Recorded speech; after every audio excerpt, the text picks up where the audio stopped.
I'm 28 years old. At the age of 17, I left Venezuela because I, at some point, was threatened and shot at when I was in a roof recording with my camera a protest that took place in my tiny little town in the mountains of Venezuela.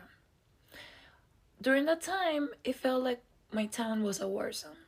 They were systematically taking away the electricity, the phone service, water, gas. The list is literally infinite. The dictatorship took away so much from us and from so many generations. But with that being said, the reason why I believe this is reminding me so much to Venezuela is because at the time I felt as if I was living in District 12 of the Hunger Games. Now you may think that this is an extreme thought, this is not Venezuela, how dare I say that?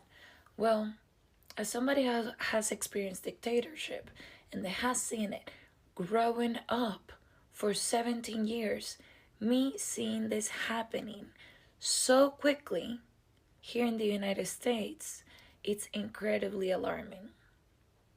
For the past 11, 12 years, there has been a fracture in society, but we already know that. Matter of fact, our anger and our opinions on social media are really not going to make a huge difference. There's an overflow of information. But what I can say is this is actually really sad because a lot of people that I have talked with, older people and younger people, I have listened to them and they have said that they are considering leaving the United States. So the story for me seems so familiar because if already people are thinking about that, and I'm not talking about immigrants, I'm talking about people who were born here, who are thinking my future is in jeopardy.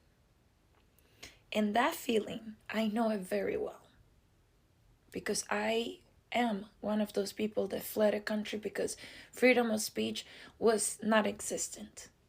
The ability for us to get access to food was limited to the point that during a time you were only able to go to the supermarket and get your basic needs based on the last couple of digits of your social security or your ID. It was completely horrific. People that have never experienced that will never understand, and I feel kind of pity for people who are in disbelief or they don't understand the severity of what this is taking place. Especially, I feel so much disappointment for people that have voted for this administration and now being affected or will be soon affected about this and will have no other thing to do that completely still lean on their belief because otherwise they will have to admit that they made a mistake, that they did in fact made a mistake, or have to humble themselves and be like, I made a mistake, I was brainwashed, this is not what we signed up for. And you know what? Give me a second. Look what I was reading. The Diary of Anna Frank. In Venezuela, I didn't learn from the fucking Holocaust. They didn't tell me about that. They only taught me about history of Venezuela. See, the way that they changed everything within the government was so systematically people were brainwashed into believing that their nationalism made them better than other people. We had to say that Venezuela was the best country in the world because we were rich in oil, we had money, we were like modern, we had the most beautiful women. It was all of these things, rich in culture. And my country is now destroyed. It's insane. And so people don't think that that could happen here in the United States. And it's already so bad. What has taken place in the past 9 months, it's so severe. It's so severe. People don't get it. I really do feel pity for people that have no idea with how to cope with this situation. Honestly, I am not saying that you shouldn't be hopeful, but you just have to build resilience and mental strength. And if you decide to leave, just know that when you move into another country, the first year and a half is gonna suck.